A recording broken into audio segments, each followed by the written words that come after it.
everybody, it's Liz, and here's the lineup for the Popping Collars franchise for the month of August 2020.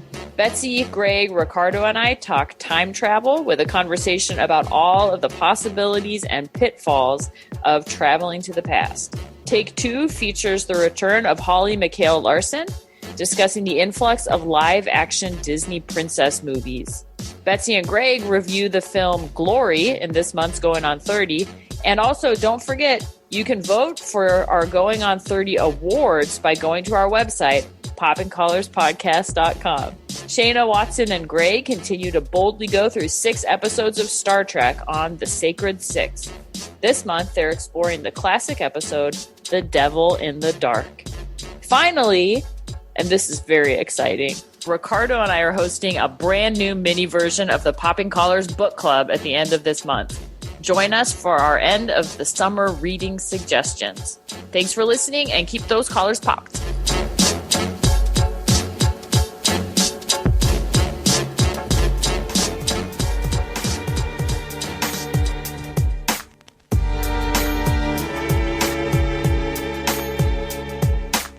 Previously on Popping Collars.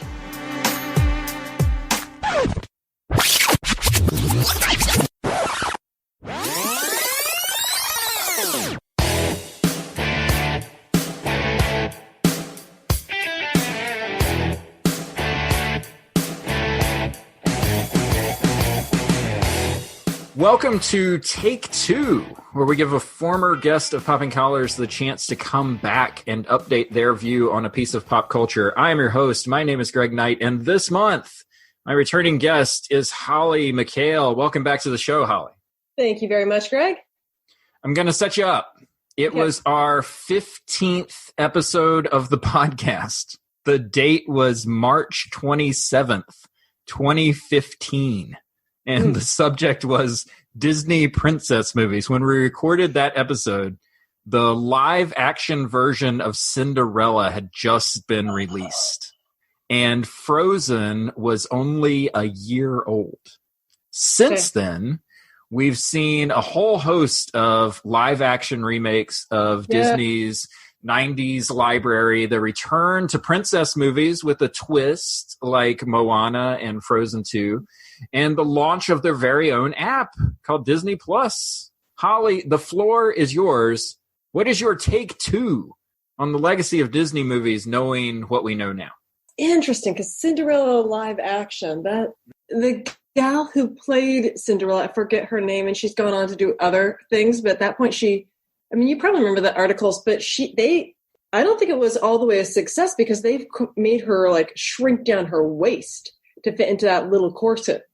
But then when they did, I'm comparing that, this is not where I expected the conversation to go, but with Beauty and the Beast with Belle, when they got Emma Watson, who's had been in the industry forever, she refused to wear a corset and she changed her character and brought her, she added in the architectural part and the inventing. I mean, Belle's already kind of a feminist character. I mean, I guess it was Angelina Jolie, right? When they did Maleficent. That's when they finally got like a huge actress to be in one of these things. And it was like, oh, we don't have to just do the story. Like, we can do whatever we want to with these movies. Like, they can be whatever. I don't think Angelina Jolie brought really good depth to that role. So here are 2 things I've been thinking about with the princess movies. One, Mulan, the original, fantastic. That was a strong female character that I don't know why that movie didn't do as well. Was it because it was Asian? Was it because there really wasn't a love story? Was it just not? And then the other one, Brave.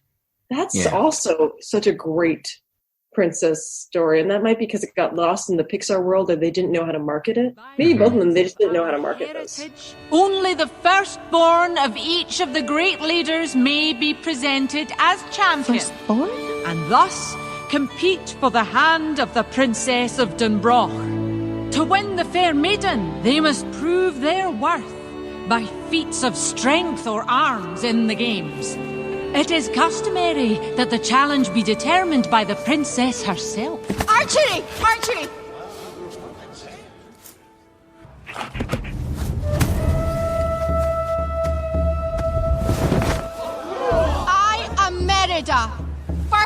born descendant of Clan Dunbrog, and I'll be shooting for my own hand. Yeah. See, that's the thing that I think has really been crystallized for me, and especially like I would say Moana was the one that really sort of hammered it home, which is that princess movie doesn't need to involve a love story. And I think that we were sold that for a long time in the 90s. So that when you see the live action remakes that they pick to do, that's interesting, right? Because they're all like the love story movies. There's no like Hunchback of Notre Dame live action movie. Oh, that was such a dark movie. Yeah. Mm-hmm. All right, so here's my second point is, I didn't calculate this with Frozen 2, okay? But at least with Frozen, the men still talk a lot more than the women. Again, I didn't check with Moana, but I bet Maui talks a lot. Mm-hmm. Where both of those movies, Frozen, the men talk way more than the women. I found that interesting. You know, when we originally talked about this topic, the 2016 election hadn't happened, Me Too hadn't happened, the Harvey Weinstein thing hadn't happened. None of that had happened yet. Now, if I were to watch a movie about a Disney princess, like a Moana or like a Mulan that's coming out this year, like if I were to watch one of these movies, I would fully expect that the writing team would be either a woman or mostly made up of women. I would expect that it would be directed by a woman. Like, I would expect that these stories would be told and crafted by women rather than a man giving me another spin on this stuff. And I don't know that I would have thought that, like, even 5 years ago. Like, it would be an expectation, I think, that women would have control of the story. So you've been a pastor in the Lutheran Church for a long time. Do you feel like more empowered because of where you are in your experience and stuff like that? But also, like, is there something in society that has felt like it's empowered you more to sort of claim an authoritative voice in your position? I think that's both. Both being I've been doing this for 13 years. So just the natural of getting more secure in your voice, which is what the studies show women do. But then that first generation of women who had to be tough, like the Hillarys, you know, I bump it against them still, like, oh, why aren't they fighting more for childcare? Or why aren't they? But that they've had to. But I'm grateful for them because they have made it so I can wear whatever I want to church and not like I don't have to look like a man. So maybe that's what Disney princesses. Like I was thinking about Ariel. It's so great, like the idea that she loses her voice and then she gains her voice. Unfortunately, Eric's in the mix there, but you know, it's her voice also to stand up to her dad and to say what she wants. At that time, that was as far as they could push the envelope. But they made it so that Anna is such a great character. Elsa has to grow into who she is, but Anna knows who she is. Yeah. Yeah. I, The Little Mermaid is the one movie that's sitting out there for them as far as the live action. Like, can you see a live action version of The Little Mermaid that's the story we already know? Because I think that it's just it is too bound up in that love story. Like, yeah, it's got to be something else. And I love that idea of like, if the central conflict is her reclaiming her voice, like how powerful is that as a message? Yeah. I don't know. I'm curious what Disney's going to do next. Yeah. Yeah. It sort of feels like they stumbled into something with the live action movies, because I think you're right. Like when we were talking about this before, I think we all thought like, well, Cinderella, I mean, that's just going to be a little throwaway thing. They're just trying to milk that, IP for some more dollars, but there's nothing really there. But no, they've spun that into, Jungle Aladdin, Book, Lion King, Aladdin, like all these billion-dollar movies. So it's become like a franchise in and of itself, these live action sort of retellings.